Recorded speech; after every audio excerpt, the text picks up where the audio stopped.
Rain Reborn with the Kansas City Monarchs continues, and joining us on the show, the man of the top step, manager Joe Calfapietra of your Kansas City Monarchs. Joe, first off, I love the jersey. A little background on that one. Looks like a Satchel Paige throwback. Yeah, wearing my Satchel Paige throwback today. I thought I'd bring a little KC to everyone.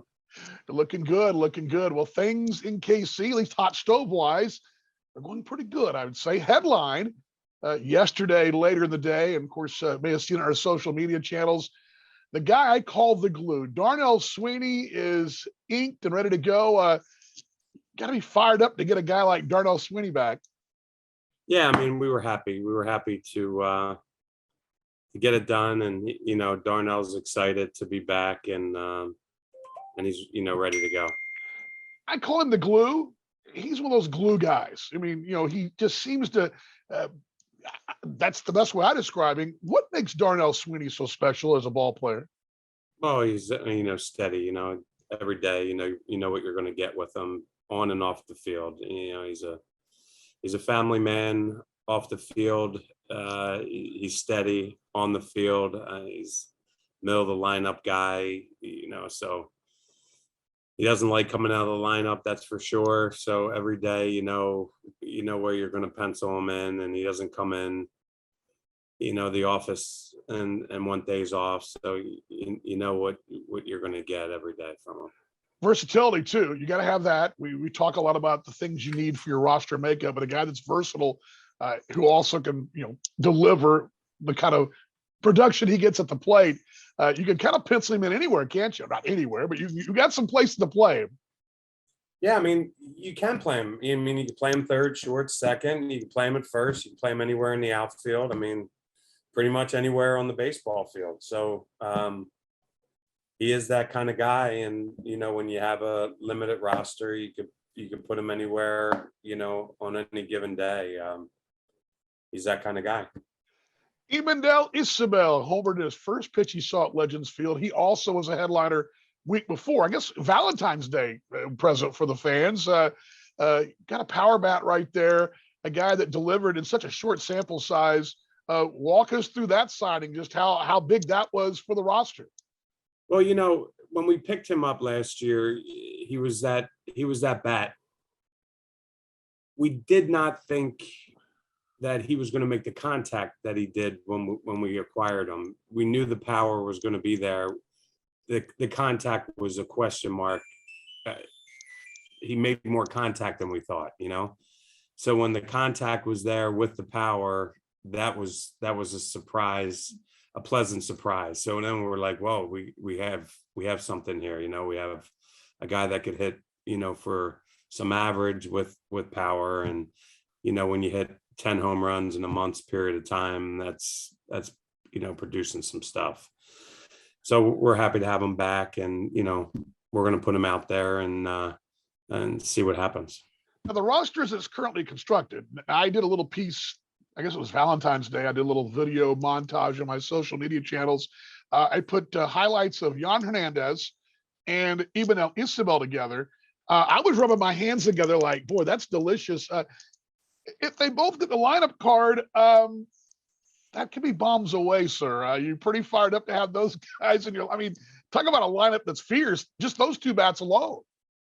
Yeah, I mean, and we're going to have some other, pieces that that go along with them. So we're little pieces at a time, right. And then hopefully, little steps at a time. Sure, little big pieces at a time. Joe Calfapietra joining us here on A Rain Reborn with the Kansas City Monarchs. Dan Vaughn with you here on the show.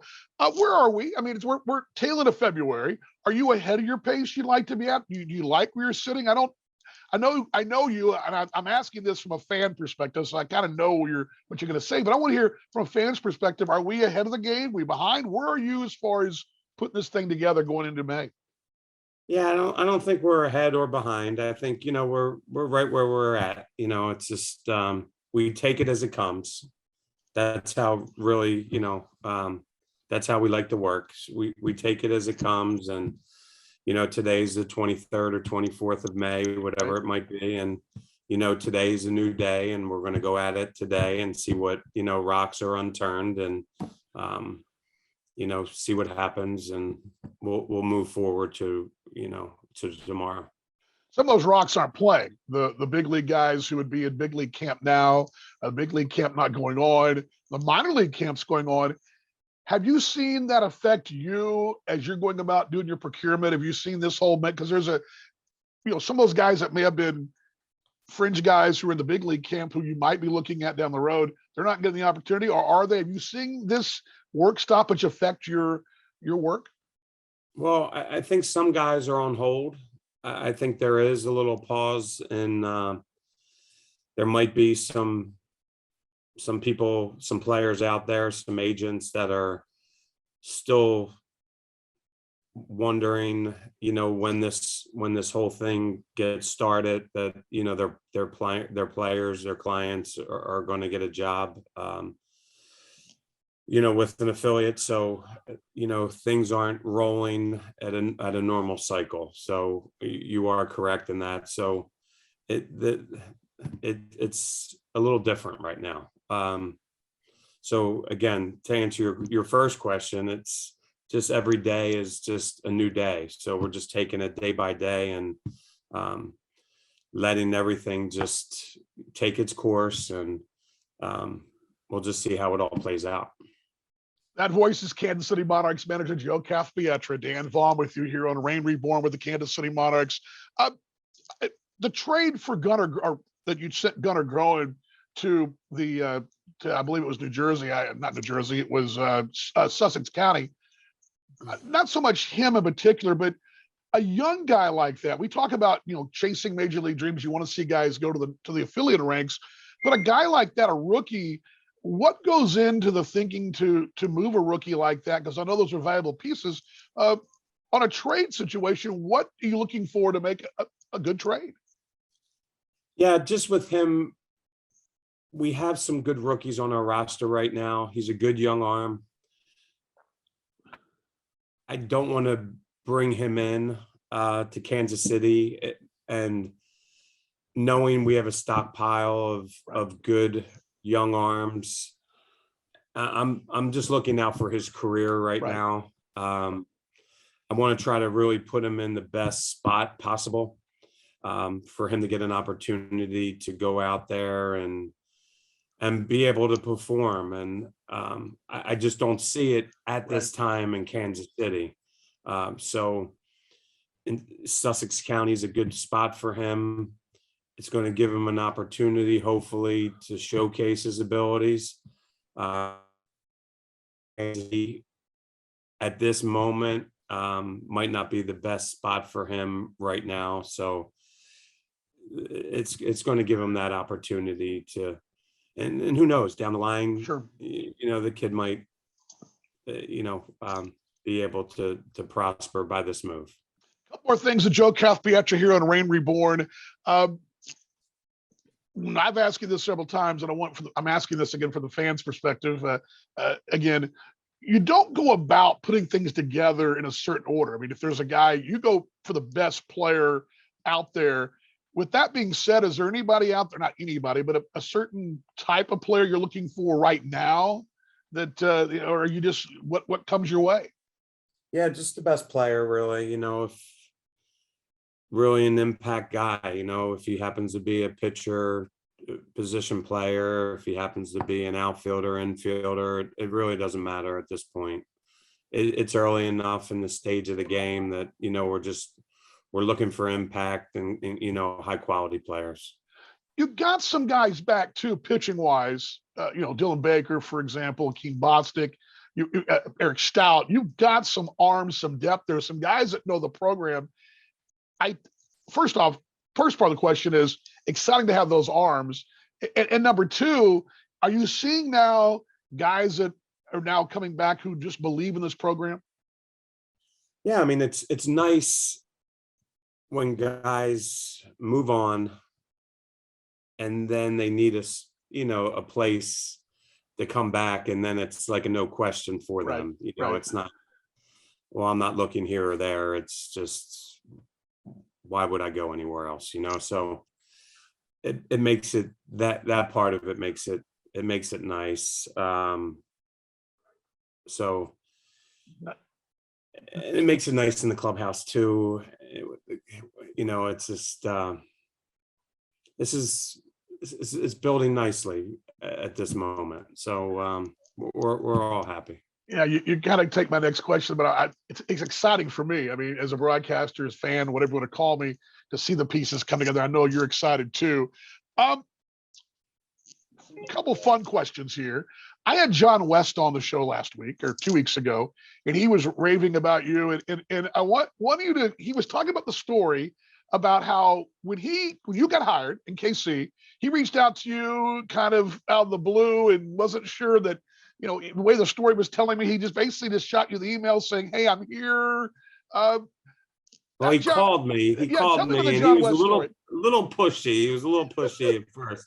I did not know him. This is his picture. This is John West, what he sent me for one of his gifts. That's awesome. Yeah. So this is John West. I have to look at this every day when I'm sitting at my desk. I have to prop it up, this is the picture that he took of us the game before we won. That's awesome. So he knew that. Yeah, well, that's awesome.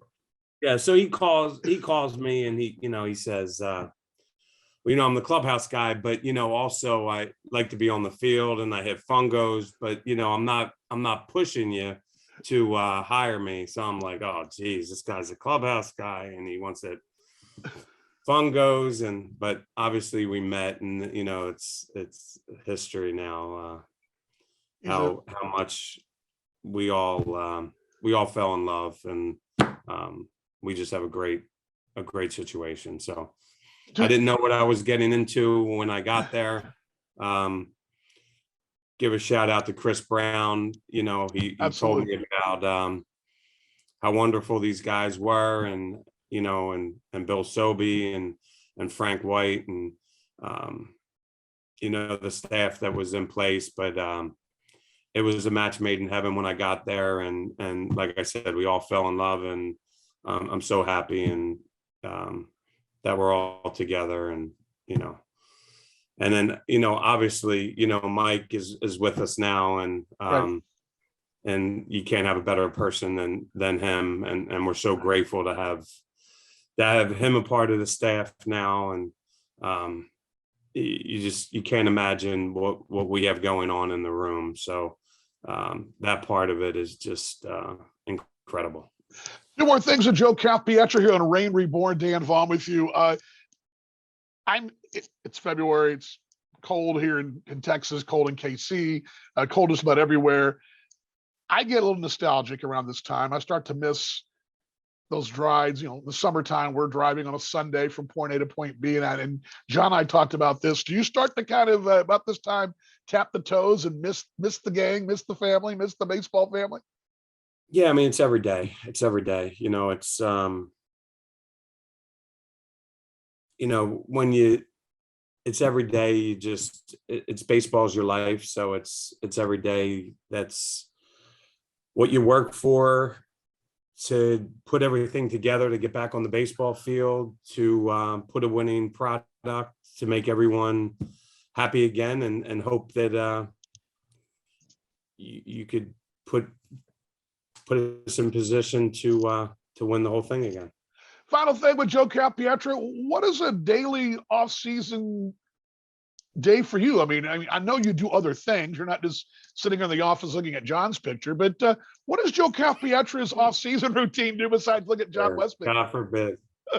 No, definitely not. No, just get up, work out, and just go through the daily routine. On the phone, and then I have a little baseball school that I putz around with every once in a while. So that's it.